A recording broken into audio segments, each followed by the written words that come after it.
చంద్రబాబు నాయుడు గారి అజెండా మీ అందరికీ తెలుసు. ఏ విధమైన సేవలు అందిస్తే ప్రజలు సంతోషంగా ఉంటారో, ప్రజలకు మెరుగుగా అలాగే అందుబాటులోకి తెచ్చేదానికి ప్రయత్నించే ఉద్దేశంతో కుప్పం బస్టాండ్ ఏదైతే ఉందో ఆ బస్టాండ్ను రాబోయే కాలంలో దేశంలోనే అత్యున్నతమైన ప్రమాణాలతో ఈ బస్టాండ్ అన్ని విధాల అందుబాటులో తెచ్చే విధంగా ఇక్కడ నిర్మించేదానికి నిన్న అనౌన్స్ చేయడం జరిగింది.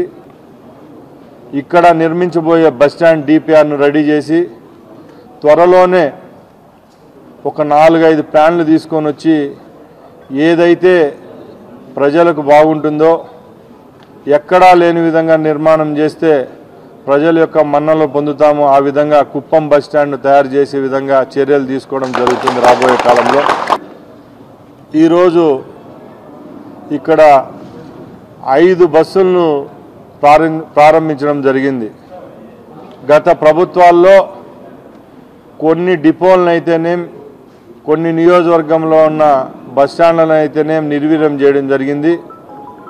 ముఖ్యమంత్రి గారు ఇక్కడికి రావడంతోనే సుమారు గతంలో నిలిపేసిన 30 పైన సర్వీసులను మరొకసారి ప్రారంభించడం జరుగుతూ ఉంది. భద్రతా ప్రమాణాలు పాటించి రోడ్లపైకి బస్సులు వచ్చేటప్పటికి బస్సులు ఫిట్గా ఉండాల.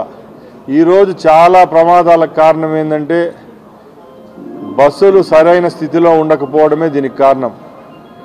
గత ప్రభుత్వాలు ఏ ఒక్క శాఖను వదలలేదు. ఏపీఎస్ఆర్టీసీ అనుకోండి, మిగతా డిపార్ట్మెంట్లలో ఎక్కడ పాత స్థానాల్లో కొత్తవి రావడం జరగలేదు. కాబట్టి వీలైనంతగా రేపు రాబోయే కాలంలో ఏపీఎస్ఆర్టీసీ కొత్త బస్సులు కొనే వెసులుబాటు కూడా తీసుకొచ్చేదానికి ముఖ్యమంత్రి గారు నిన్న చెప్పడం జరిగింది.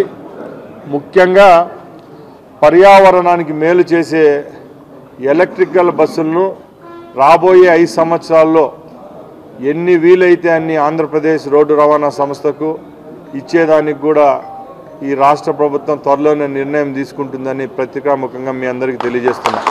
గత ప్రభుత్వాల్లాగా ఏదో ఆడంబరంగా ఒకరోజు ఒక కార్యక్రమాన్ని చేపట్టి అంతటితోనే చేయి దులుపుకొని పోయే ప్రభుత్వం ఇది కాదు. తప్పకుండా ప్రతి ఒక్క రోజు సమీక్షించుకొని ప్రజలకు నాణ్యమైన సేవలు అందించే విధంగానే పనిచేస్తుంది. ఏపీఎస్ఆర్టీసీ విషయానికి వస్తే కార్మికుడు ప్రయాణికుడు 2 కళ్ళు లాంటి వాళ్ళు కాబట్టి తప్పకుండా కార్మికుల సోదరులు ఇక్కడ చాలామంది ఉన్నారు. వాళ్ళకు ఒకటే మీ ద్వారా హామీ ఇస్తున్నాం, ఎప్పుడైతే కార్మికుడు సంతోషంగా ఉంటాడో అప్పుడే సంస్థ బాగుపడుతుంది. అందుకోసం త్వరలోనే కార్మికుల సమస్యలు ఏమైతే ఉన్నాయో అవి మా పరిధిలో ఉన్నట్టువైతే తప్పకుండా ముఖ్యమంత్రి గారితో చర్చించి వీరి సమస్యలు తీర్చేదానికి కూడా రాష్ట్ర ప్రభుత్వం ముందుకు వస్తుందని మీ అందరి ముందర తెలియజేసుకుంటున్నాం. గత ప్రభుత్వంలో ఏదైతే హామీ ఇచ్చి 2019 తర్వాత ఏపీఎస్ఆర్టీసీని గవర్నమెంట్ ఆఫ్ ఆంధ్రప్రదేశ్లో విలీనం చేశారో ఆ విలీనం ఏ విధంగా జరిగిందో మీ అందరికీ తెలుసు. ముఖ్యమంత్రి గారు ఒకటే చెప్పారు, రాబోయే కాలంలో ఉద్యోగ భద్రత, అలాగే ప్రయాణికుని యొక్క భద్రత, అలాగే సంస్థ యొక్క ముందు చూపు కావాలి. కాబట్టి సంస్థకు తప్పకుండా గవర్నమెంట్లో 100% విలీనం చేసేదానికి కూడా రాబోయే కాలంలో చర్యలు తీసుకోవడం జరుగుతుందని, కుప్పం నుంచి ప్రజలకు అందుబాటులో రాష్ట్రం కాదు చుట్టుపక్కల ఉండే రాష్ట్రాలకు ఏ సర్వీసులు అవసరమవుతాయో అన్ని సర్వీసులను రాబోయే కాలంలో ముందుకు తెచ్చే విధంగా ఏపీఎస్ఆర్టీసీ చర్యలు తీసుకుంటుందని మీ అందరి ముందర తెలియజేసుకుంటున్నాం. ఎక్కడ కార్మికుల కంట్లో కన్నీరు రాకూడదు. మీ రుణం తీర్చుకునే సమయం మా ప్రభుత్వానికి ఆసన్నమైంది. గత ఎన్నికల వాగ్దానాల్లో ముఖ్యమైనది మహిళా శ్రీమూర్తులకు ఉచిత ప్రయాణం ఇచ్చే విధంగా ఆ రోజు మేము హామీ ఇచ్చాం. దానికోసం మన పొరుగు రాష్ట్రాలైన కర్ణాటక అలాగే తెలంగాణలో ఉచిత సర్వీసులు అందిస్తున్న ఆ ప్రభుత్వాలు మేము ఒక కమిటీగా ఏర్పడి మా అధికారులు అయితేనేం మేమైతేనేం రాబోయే కొన్ని రోజుల్లో ఆ రాష్ట్రాల్లో పర్యటించి అక్కడున్న చిన్న చిన్న పొరపాట్లు ఏమైనా ఉంటే అవి సర్దుబాట్లు చేసుకొని మన రాష్ట్రంలో ఆ కార్యక్రమాన్ని చేపట్టే రోజుకు తప్పకుండా 0% సమస్యలు లేకుండా ఈ రాష్ట్రంలో ఇంప్లిమెంట్ చేసే విధంగా చర్యలు తీసుకుంటాం. సార్, జగన్మోహన్ రెడ్డి టైం అయితే అయిపోయింది. ఇప్పుడు జగన్మోహన్ రెడ్డి సెంటిమెంట్ కార్డు వేస్తున్నాడు ప్రజల దగ్గరకు వచ్చి. ప్రజలు వినే పరిస్థితిలో లేదు.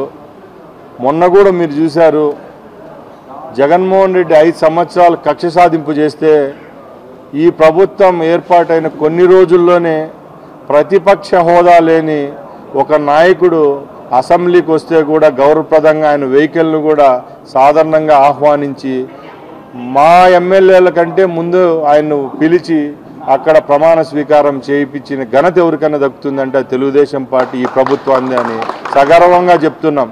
ఎందుకంటే ఆ ప్రభుత్వంలో కక్ష సాధింపు ఉండేది. ఇప్పుడు మేము ఒకటే చెప్తున్నాం, గాంధేయ మార్గంలో శాంతియుతంగానే 5 సంవత్సరాలు ప్రభుత్వం పనిచేస్తుంది. ముఖ్యమంత్రిగా ఉన్నప్పుడు కాదు, గత 9 సంవత్సరాల నుంచి ఏ రోజు జగన్మోహన్ రెడ్డి అనేవాడు కర్ణాటకకు పోలేదు, బెంగళూరుకు పోలేదు. రెస్ట్ తీసుకునే టైం ఉంది ఆయనకు. రాబోయే కాలం అంతా పూర్తి రెస్ట్లోనే ఉంటాడు. జగన్మోహన్ రెడ్డి మాటలు వినే పరిస్థితిలో రాష్ట్ర ప్రజలు లేరు. ఎందుకంటే ఎప్పుడూ లేని విధంగా కూటమికి నేను అవకాశం ఇచ్చారు. ఏదో అవాకులు చవాకులు పేలిస్తే ప్రజలైతే వినే పరిస్థితి లేరని అందరికీ తెలుసు. ఈరోజు రాష్ట్రం సంబంధించిన అన్ని సంస్థల్లో పర్మనెంట్ ఉద్యోగాల కంటే అవుట్సోర్సింగ్ అయితేనే టెంపరీ ఉద్యోగస్తులే చాలామంది ఉన్నారు కాబట్టి తప్పకుండా వాళ్ళకు ఉద్యోగ భద్రత అనేది ఉంటుంది. జీతపత్యాల విషయానికి వస్తే ఏ విధమైన చర్యలు తీసుకుంటే వాళ్ళకు మంచి జరుగుతుందో తీసుకునేదానికి రాష్ట్ర ప్రభుత్వం సిద్ధంగా